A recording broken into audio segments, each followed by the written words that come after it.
All of his co-workers were gone. What could it mean? Stanley decided to go to the meeting room. Perhaps he had simply missed a memo.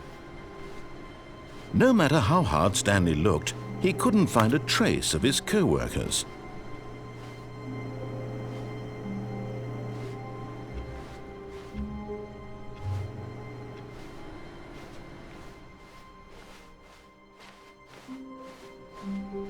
Stanley lifted the bucket into his arms, and a wave of comfort rushed over him.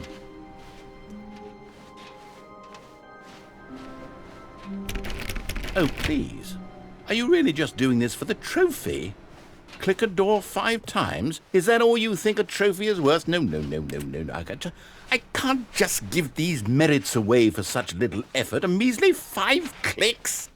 Now suppose you... Stanley clutched the bucket tightly to his chest and entered the door on his left. This was not the correct way to the meeting room, but Stanley had felt the bucket calling to him, telling him that the employee lounge was simply the place to be. And here it was. Had the bucket turned out to be correct? No, never mind. The bucket was wrong. Stanley took the door on his left to go back to the meeting room. No, said the bucket. Don't go to the meeting room. Go somewhere else. The cargo lift, yes. Good, said the bucket. Now ride the lift all the way to the top. There's something up there I need you to do. Stanley did not question why or how this bucket was speaking to him. It should have alarmed him, of course, because buckets can't talk. But Stanley chose not to think about this obvious fact. He was firmly convinced that the bucket had spoken to him, and he unthinkingly did whatever the bucket asked. No, stop. Look there on the wall, you see? There's a sign right there. It says, "No buckets past this point." Stanley, how could you think it was okay to bring the bucket here?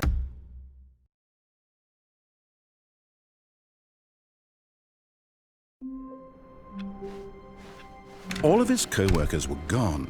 What could it mean?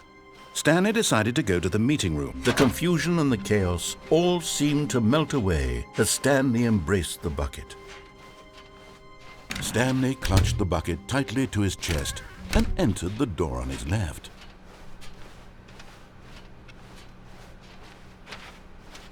Still no one was here. Stanley needed the bucket's warmth and comfort now more than ever. Perhaps his boss's office was where he'd find answers.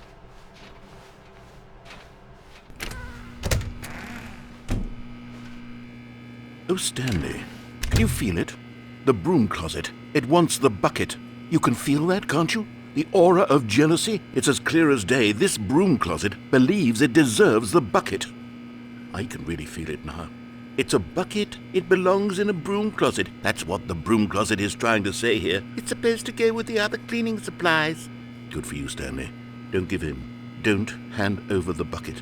I know how hard it must be, given the pressure that the broom closet is putting on your shoulders right now, but you have to be strong. This is your bucket. This is your companion and lifelong friend. You can't hand it over. Oh, no.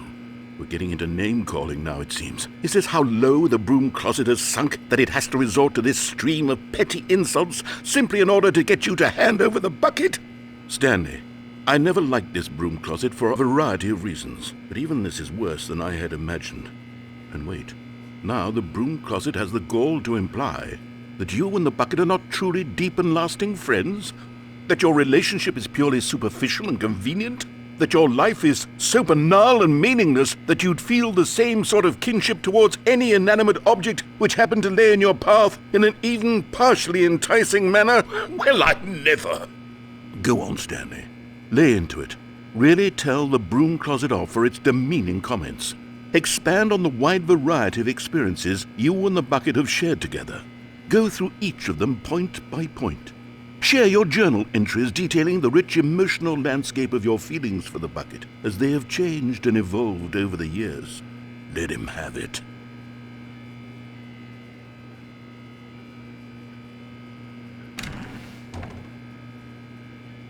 Okay, I've got you something which I think will help settle this debate once and for all. Here we go. There. Now it's settled. No more debate. No more discussion. Take a hike, broom closet, with all your meandering philosophical diatribes about the nature of cleaning supplies and their relationship to broom closets in the natural order of things.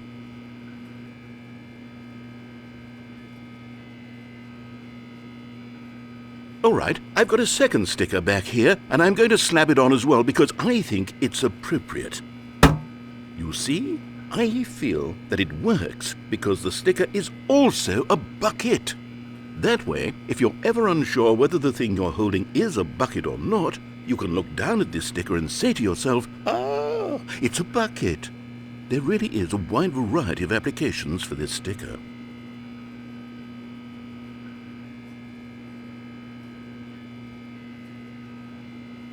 You know what? I could take the name-calling and the dismissal of your kinship with the bucket, but now the broom closet is just giving us the silent treatment, and to be honest, I'm sick of the pettiness on display. You can stay here all you like, but I've had it with this impetulant room of cleaning supplies, easily the most childish such room I've ever been in. I'll see you outside, and we can get on with the story about you and your bucket.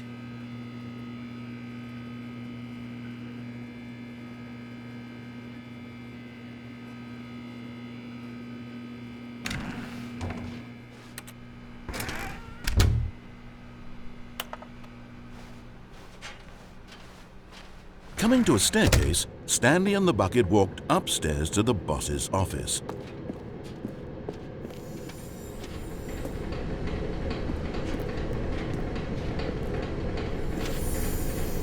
You found one of them. One of the miniature Stanley figurines. Remember, no reward for collecting all of these, only the intrinsic pleasure of a job well done. You can't buy that sort of happiness, Stanley. God knows I've tried. So, I implore you to savor each and every moment you come across one of these beautiful figurines.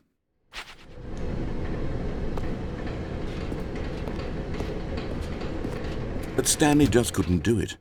He considered the possibility of facing his boss, admitting he had left his post during work hours. He might be fired for that. And in such a competitive economy, why had he taken that risk? All because he believed everyone had vanished? His boss would think he was crazy. And then something occurred to Stanley. Maybe, he thought to himself, maybe I am crazy. He looked down at the bucket in his arms. Am I crazy? He asked the bucket. The bucket returned his gaze, but said nothing at all. That's strange, Stanley thought. Usually the bucket is a source of guidance and wisdom for me in difficult times such as these. He held the bucket close, yet felt none of its familiar reassurance and comfort. And that's when Stanley realized, this isn't my bucket. It's just a normal, everyday bucket. Someone else's bucket, perhaps. How did I end up with someone else's bucket? This is all terribly wrong. Surely no good would come from this. Who knows what sorts of bizarre hallucinations Stanley might experience without the psychologically grounding presence of his bucket. And indeed, now he noticed that the rooms were repeating, which was, of course, very odd. And now he felt himself floating off the ground. Oh, gracious, he exclaimed. Without my bucket, I've gone truly mad. Where is it? I must find it. Far off in the distance now, he heard it, calling to him. Stanley! Stanley, it's me, the bucket. Could it truly be? He rushed forward from room to room, passing by one bucket after the next. None of them were his. None of them were his special bucket. Come to me, Stanley. Find me.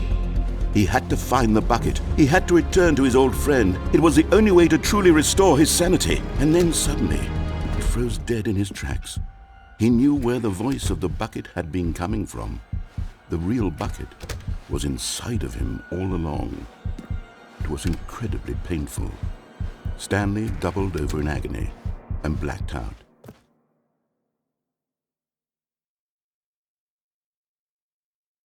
This is the story of a woman named Mariella.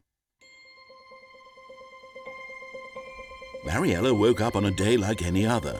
She arose, got dressed, picked up her bucket of comfort and security, and walked to her place of work. But on this particular day, her walk was interrupted by the body of a man who had stumbled through town, talking and screaming to himself, and then collapsed dead on the sidewalk. Right away, she knew what the problem was. This man had no bucket. Of course he'd gone mad, ranting and raving about a narrator describing all of his actions and how everything is predetermined and free will is an illusion and it's all just a video game. It could all have been prevented if only he'd taken his bucket with him. Perhaps he didn't even realize he'd forgotten his bucket at home in the first place. How cruel the world can be, Marietta thought, and she hugged her own bucket even tighter.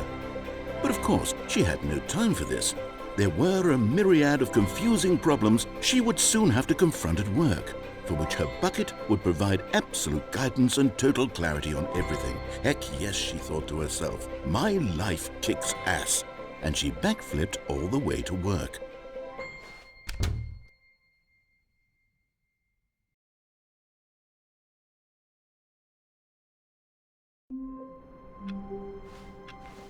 All of his co-workers were gone.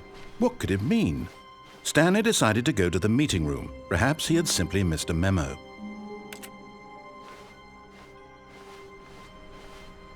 Warmth spread through Stanley's arms.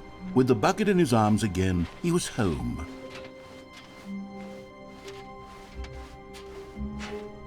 Stanley clutched the bucket tightly to his chest and entered the door on his left.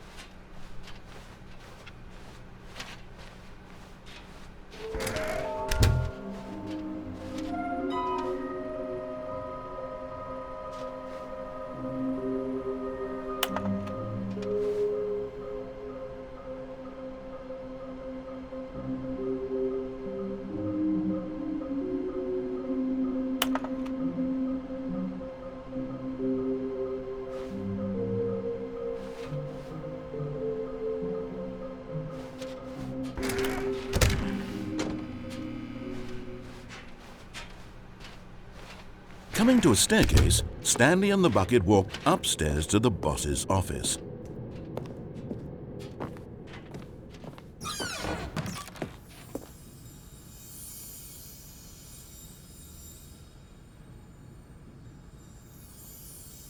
Another miniature Stanley figurine. This, there really must be a snappier name for these things. What about mini-stands? Stanley figs? What about Stanlerines? Yes, I think I like that. Another Stanlerine under your belt.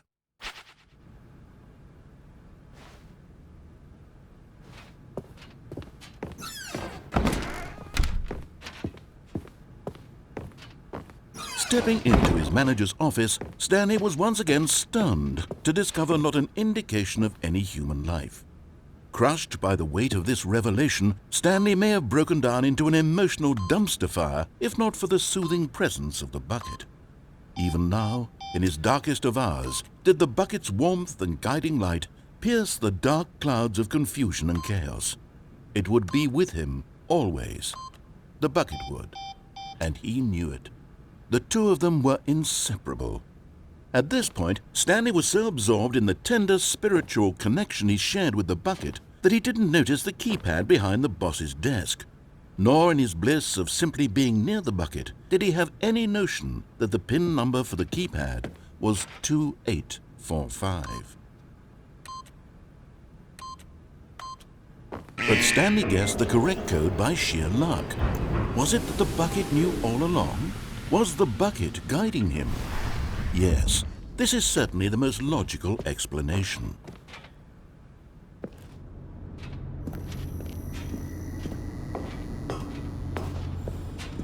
Okay, I'm going back to the name of these little Stanley figurines, and now I'm torn between Stanlerines and Figlies. What do you think, Stanley?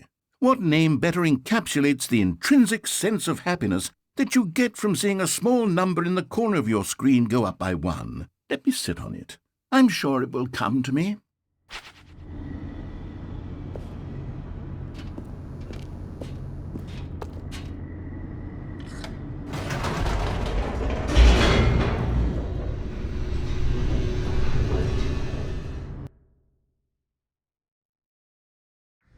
The elevator raced downward, plummeting towards an unknown fate.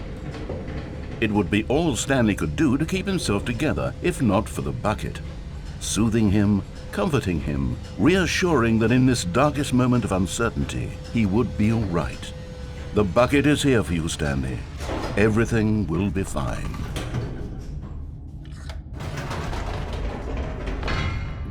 Wait, Stanley said to the bucket. Can we go back up? When I was pressing those keypad buttons, there was something very intriguing about the number 3. I want to go back so I can try pressing the number 3 again. The bucket said nothing.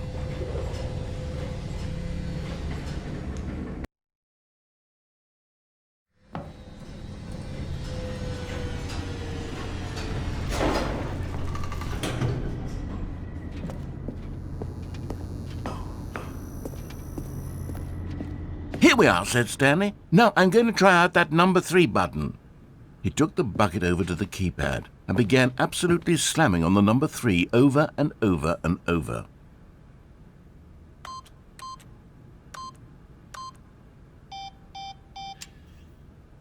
Wow, he said. The number 3 is such a special button. I'm having the time of my life. Stanley looked expectantly at the bucket, but the bucket remained silent. This was a shock to Stanley, who had always felt such a connection with the bucket. How was this not as exciting to the bucket as it was to him? Once Stanley had had enough of the number 3, he got back in the elevator.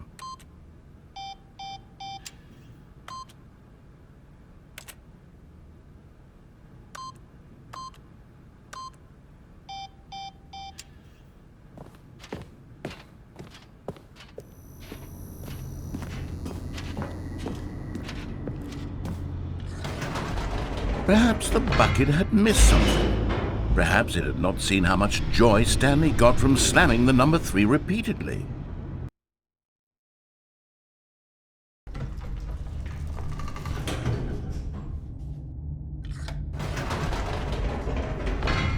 No, said Stanley to the bucket. You can't go on yet. Not till you understand how much the number 3 means to me. You and I have been through so much together, and I just want you to see what I see. Feel the happiness I feel.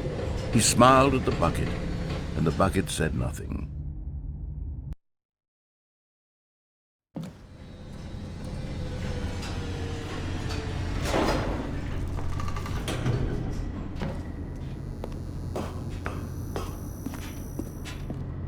Here we go, said Stanley. This time I'll really show you. He ran to the number 3 and began to wail on it like a musician on a beloved instrument, weaving a concerto of truth and passion. He wielded the number 3 like a fine artist would wield a paintbrush. He told stories through the number 3, stories of his dreams and hopes and fears, and the whole time he looked to his bucket for a reaction of some kind. Anything to let him know that the bucket appreciated what he was doing. The bucket conveyed absolutely nothing at all, only silence. Crushed by a wave of dejection, Stanley returned to the elevator.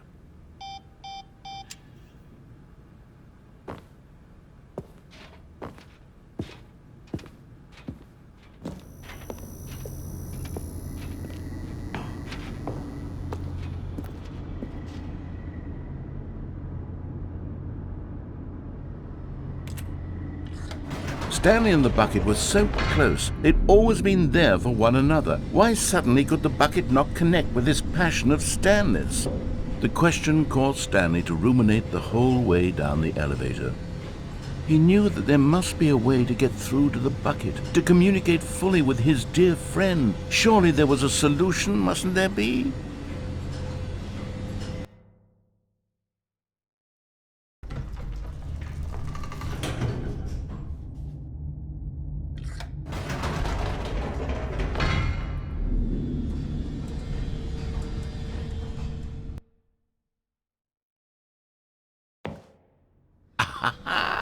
Said Stanley. I know what to do. I know how to fully express this feeling in my heart. He decided right then and there that he would hold a press conference where he would speak to the public on all matters relating to pressing the number 3 over and over. He would elaborate fully on what the number 3 meant to him and why he felt so alive when pressing it.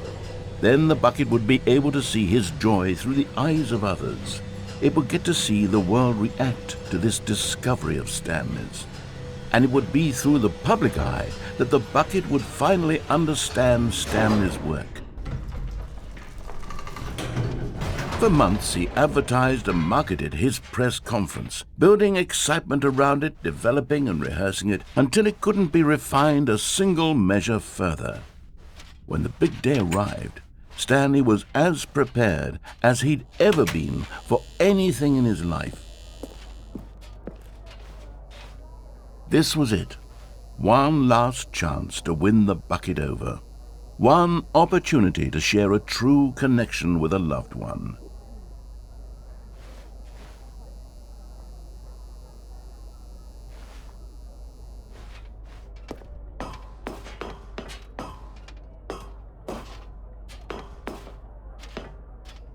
There was no one here. Nobody had come to the press conference to hear Stanley speak, to listen to him talk about what it really means to press the number 3 on a keypad over and over. He was unloved, uninteresting, he was a failure, and in that moment Stanley knew that the bucket would never again take him seriously.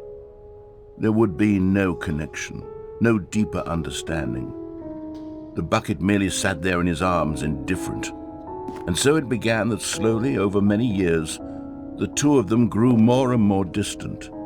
They spoke less and less, neither wishing to state the obvious, that any sense of real respect between them had eroded since that day at the press conference. There would be no more games, no more long conversations about passion and pursuit, only a silence that consumed the space between friends. And Stanley, having for once in his life discovered the warmth and comfort of true companionship, was cast back into the unremarkable normalcy of loneliness.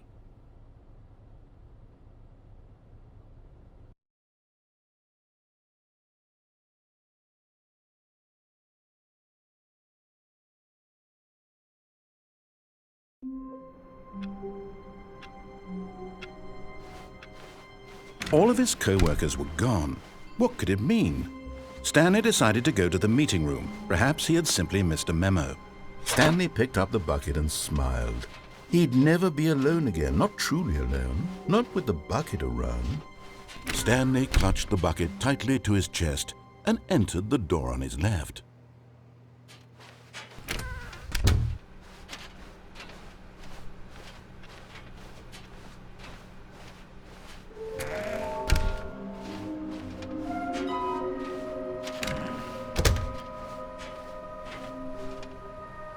Coming to a staircase, Stanley and the bucket walked upstairs to the boss's office.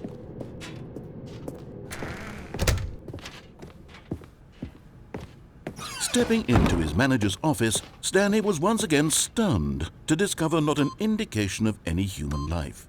Crushed by the weight of this revelation, Stanley may have broken down into an emotional dumpster fire if not for the soothing presence of the bucket. Even now, in his darkest of hours, did the bucket's warmth and guiding light pierce the dark clouds of confusion and chaos. It would be with him always. The bucket would, and he knew it. The two of them were inseparable.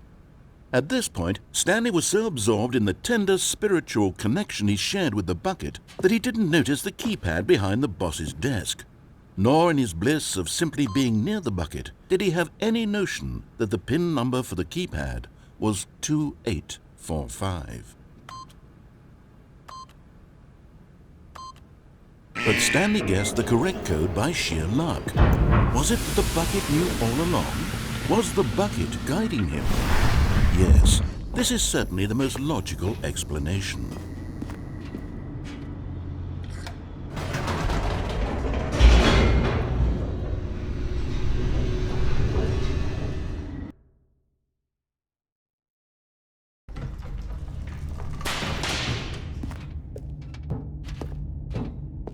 Stanley and the bucket walked straight ahead through the large door that read, Mind Control Facility.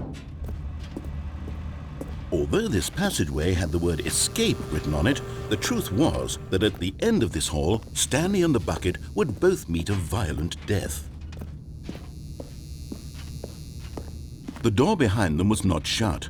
Stanley and the bucket still had every opportunity to turn around and get back on track. At this point, Stanley and the bucket were knowingly walking forward into a very painful death for each of them.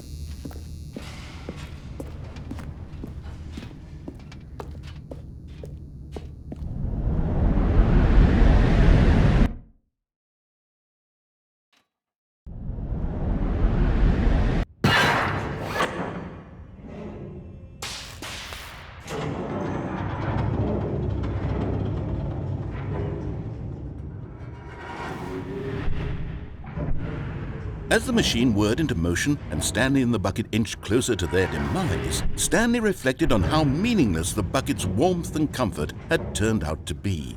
To be sure, it puts the mind and the soul at ease to embrace the bucket, but what use is a sense of ease when you're about to be crushed to death? This is what Stanley thought to himself, and he sort of kicked himself for wasting so much time carrying a bucket everywhere.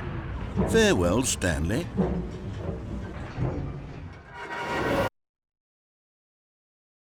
"Farewell, Stanley," cried the narrator, as Stanley and the bucket were led helplessly into the enormous metal jaws.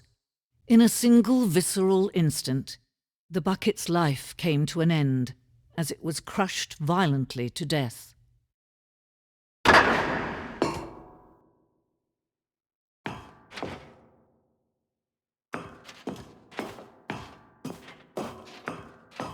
It was a shame, the death of such a magnificent bucket. It's true that all buckets are radiant in their own way, but this one stood above the rest. It was a glorious bucket to behold.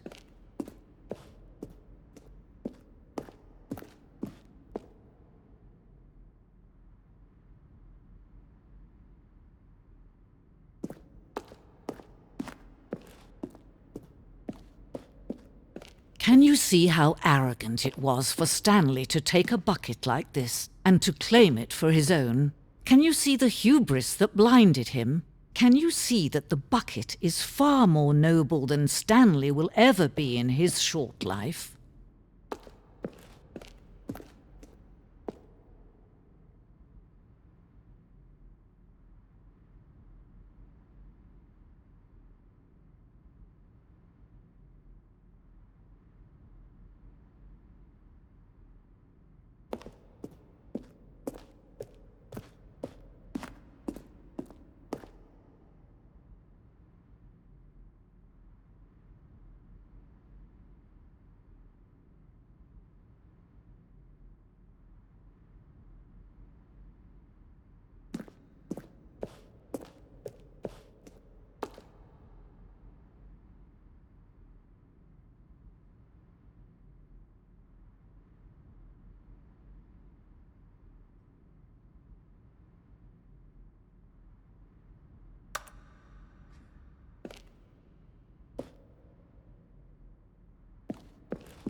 No man can own a bucket, and certainly not a bucket as dazzling to behold as this one.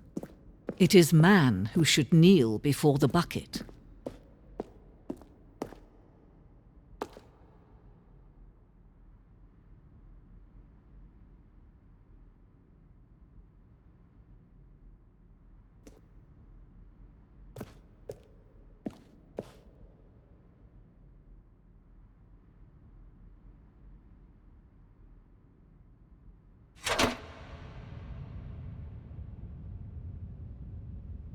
But there is something we can do, Something we can do together, you and I, that will right this terrible wrong. Let Stanley die. Let him be crushed by the machine. Don't reset the game. Don't give him another opportunity to run off with another beautiful bucket. We can save the world's buckets from their treatment as tools and implements if only we let Stanley die together. The bucket shall take its place as ruler, as leader, as commander of a new world, a new vision.